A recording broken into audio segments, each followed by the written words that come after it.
जय लक्ष्मी माता. श्री गुरुचरित्र कथासार अध्याय 14वा. साह्य देवाचे प्राण संकट टळले. श्री गणेशाय नमः.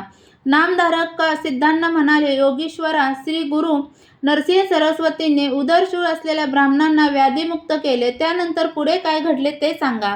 ते म्हणाले, श्री गुरूंनी साह्य देवाची सेवा स्वीकारली. त्यांचा भक्तिभाव पाहून ते प्रसन्न झाले. त्यांनी त्यांना तुमच्या वंशात उत्तरोत्तर गुरुभक्त जन्माला येतील असा आशीर्वाद दिला. तेव्हा त्यांनी त्यांच्या चरणांना वंदन केले व म्हणाले, गुरुदेव, तुमचा महिमा अगाध आहे. तुमच्या आशीर्वादाने माझ्या वंशात भक्तीची परंपरा अखंड राहो. माझ्या वंशजांना इहलोकी सर्व प्रकारचे सौख्य लाभो. त्यांना सद्गती प्राप्त हो. पण सध्या मी अतिशय बिकट परिस्थितीत आहे. कारण ज्या यवनाकडे मी नोकरी करत आहे तो अत्यंत क्रूर आहे. तो दरवर्षी ब्राह्मणांचा घात करतो. आज त्याने मलाच मारायचे ठरवले आहे. मी त्याच्याकडे गेलो की माझा घात निश्चित आहे. मग तुमचे वचन खरे कसे होणार? तेव्हा श्री गुरूंनी आपला वरदहस्त त्यांच्या मस्तकी ठेवला व म्हणाले, साह्यदेव, चिंता करू नका. निश्चिंत होऊन त्या यवनाकडे जा. तो तुम्हाला सन्मानाने परत पाठवेल आणि तुम्ही परत येईपर्यंत मी इथेच थांबणार आहे. तुम्ही माझे भक्त आहात व तुम्हाला पुत्र पौत्राधिक सर्व सुख्य प्राप्त होणार आहे. श्री गुरूंनी अभय दिले आणि साह्यदेवांचीच काळजी मिटली. ते यवनाकडे गेले. त्यावेळी त्याच्या रूपाने आपल्यासमोर साक्षात यमराजच उभे आहेत असे त्यांना वाटले. त्यानेही साह्यदेवांना पाहिले. तो काय, ते त्याला अग्नीसारखे भयंकर तेजस्वी दिसले. तेव्हा हा काय प्रकार आहे हेच त्याला कळेना. त्याची मती खुंटीत झाली.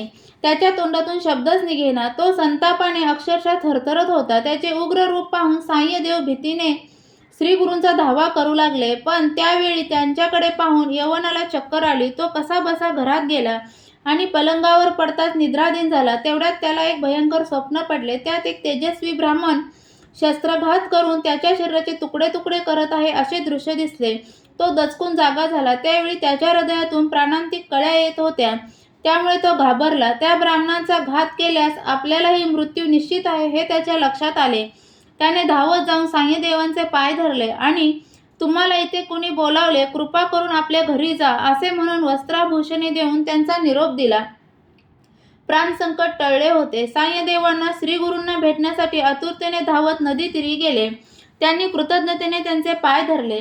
त्यावेळी यवनाकडील वृत्तांत सांगताना त्यांचे हृदय अक्षरशः गलबलून गेले होते. ते म्हणाले, गुरुदेव, तुम्ही माझे रक्षण करते आहात आणि तुमच्या कृपेनेच मला जीवदान मिळाले आहे. आता तुमची सेवा हाच माझा धर्म आहे, म्हणून मलाही तुमच्या बरोबर न्या. तेव्हा ते म्हणाले, साह्यदेव, आम्ही तीर्थयात्रेसाठी दक्षिणेकडे निघालो आहोत. 15 वर्षांनी परतून येऊ. तेव्हा तुमच्या गावाजवळच राहू. त्यावेळी तुम्ही मुलाबाळांसह मला भेटायला या. आता तुम्ही घरीच राहा व सुखाने संसार करा.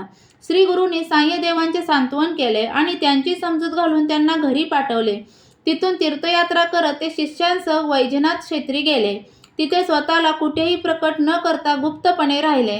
नामधारक म्हणाले, महाराज, श्री गुरूंनी आपले अस्तित्व तिथे का प्रकट केले नाही? त्यांच्या शिष्यांना त्यांनी कुठे पाठवले? सिद्ध म्हणाले, सांगतो. श्री गुरूंचे चरित्र अतिशय थोर आहे. ते तुम्ही शांतपणे ऐका. अध्याय 14वा समाप्त. अध्याय 15वा. श्री गुरूंचे वैजनाथ क्षेत्री गुप्त वास्तव्य. श्री गणेशाय नमः. सिद्ध म्हणाले, नामधारक, तुम्ही खूपच चांगला प्रश्न विचारला आहे. आता मी काय सांगतो ते लक्षपूर्वक ऐका. पूर्वी परशुरामांनी समस्त पृथ्वीवर क्षत्रिय रहित केली. ती ब्राह्मणांना दान देऊन ते पश्चिम समुद्रावर गेले. पण त्यानेही ब्राह्मणांचे समाधान झाले नाही. ते अधिक जमीन मिळावी म्हणून त्यांच्यापाशी गेले. त्यांचा लोभ पाहून परशुराम कंटाळले आणि त्यांचा त्रास टाळण्यासाठी सागरात असलेल्या एका बेटावर जाऊन राहिले. अशा प्रकारे साधूंचे महात्म्य वाढले की सज्जन, दुर्जन, धूर्त, हौशे, नवशे, गवशे असे असंख्य लोक त्यांच्या दर्शनासाठी गर्दी करतात. त्या प्रत्येकाचे काही ना काही गाऱ्हाणे असते आणि त्या प्रत्येकाला साधूच्या कृपेने आपली अडचण दूर व्हावी असे वाटत असते. हे चक्र कधीही थांबत नाही. इथे वरदान देण्याचा प्रश्न नसतो, तर योग्य कारण अयोग्य कोण हे पाहणेच गरजेचे असते. या सर्व गोष्टींमुळे साधूंना तपश्चर्येसाठी वेळ आणि एकांत मिळत नाही. श्री गुरु नरसिंह सरस्वतींना ही गोष्ट चांगली माहीत होती. म्हणून लोकांचा उपद्रव होऊ नये या उद्देशाने ते वैजनाथ क्षेत्री गुप्त रूपाने राहिले. त्यांनी आपल्या शिष्यांनाही दूर ठेवले. त्या समयी त्यांनी सर्वांना पाचारण केले व म्हणाले, आता तुम्ही सर्वजण तीर्थयात्रेत जा. आणि भारतभर भ्रमण करून नंतर श्रीशैल पर्वतावर या. शिष्य म्हणाले, श्री गुरूंच्या चरणांशी सर्व तीर्थे आहेत असे श्रुती व पुराणे सांगते. मग शास्त्रांचेही तेच म्हणणे आहे. मग आम्हाला कशासाठी दूर लोटता, आमची का उपेक्षा करता? तेव्हा श्री गुरु म्हणाले, तुम्ही संन्यासी आहात हे लक्षात घ्या. संन्याशांनी 5 दिवसांच्या वर एका ठिकाणी राहू नये असा संकेत आहे. त्या नियमाचे पालन केलेच पाहिजे. म्हणून तीर्थयात्रा करावी. चंचल मनास आवरून ते स्थिर करावे आणि त्यानंतरच एका जागी वास्तव करावे. लोकोपकारासाठी अनुभव हवा, धर्माचे ज्ञानही हवे. म्हणूनच मी तुम्हाला तीर्थयात्रेसाठी पाठवत आहे. पुढे यात्रा पूर्ण करून तुम्ही बहुधान्य सत्संवर श्रीशैल क्षेत्री या. तिथे आमची भेट होईल. शिष्य म्हणाले, गुरुदेव तुमची आज्ञा आम्हाला प्रमाण आहे. आता आम्ही कोणकोणत्या तीर्थस्थानी जाऊन यावे याविषयी मार्गदर्शन करा. श्री गुरूंनी त्या शिष्यांना प्रथम काशी क्षेत्री जाण्यास सांगितले. तिथून गंगा, यमुना, सरस्वती, करुणा, कुशावर्ती, कृष्णा, वेणी, विस्तस्ता, शरावती, मुरुवृद्धा, अस्किनी, मधुमती, सूरनदी, चंद्रभागा, रेवती, शरयू, गौतमी, वेदिका, कौशिका, मंदाकिनी, सहस्रवक्ता, पूर्णा, बहुधा, वरुणा, विरोचनी, सहिनिता, नर्मदा, गोदावरी, तुंगभद्रा, भीमा, अमरजा, पाताळगंगा, कावेरी, ताम्रपर्णी, कृतमाला, पंचगंगा, मलयप्रभा, श्वेतशृंगी या नद्यांच्या तटा यात्रा कराव्यात. म्हणजे अनेक तीर्थांचे दर्शन घेता येईल असे सांगितले. नदीमध्ये स्नान करावे. आजूबाजूची गावे व परिसर पाहावा. प्रत्येक ठिकाणी कृच्छ व्रत करावे. त्रिवेणी संगमावर स्नान व तप करावे असे सांगितले. कोणत्या दिवसात नद्यांचे पाणी मलिन असते, कोणत्या काळात नदीमध्ये स्नान करू नये, नदी स्नानासाठी योग्य नाही हे कोणत्या लक्षणाने ओळखावे तेही सांगितले.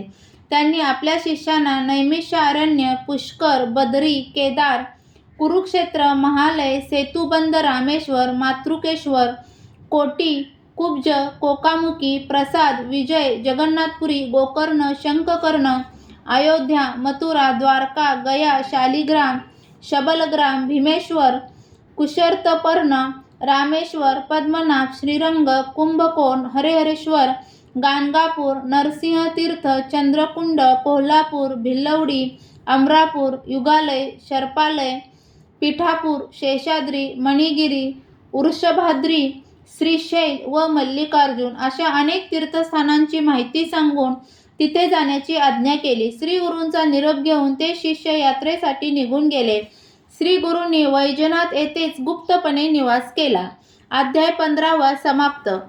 श्री गुरुचरित्र कथासार यातील 14वा अध्याय वाचनाने किंवा ऐकण्याने मिळणारी फलश्रुती म्हणजे आकस्मित आलेल्या संकटाचे निवारण होईल, रक्षण होईल. म्हणजेच तुमच्यावर एखादे संकट अचानक आले तर त्यातून तुम्ही सुखरूपपणे बाहेर पडाल. तसेच अध्याय 15 वाचनाने मिळणारी फलश्रुती म्हणजे तीर्थक्षेत्रांची यात्रा घडेल. म्हणजेच तुम्हाला तीर्थक्षेत्री जाऊन दैवांचे दर्शन घडेल.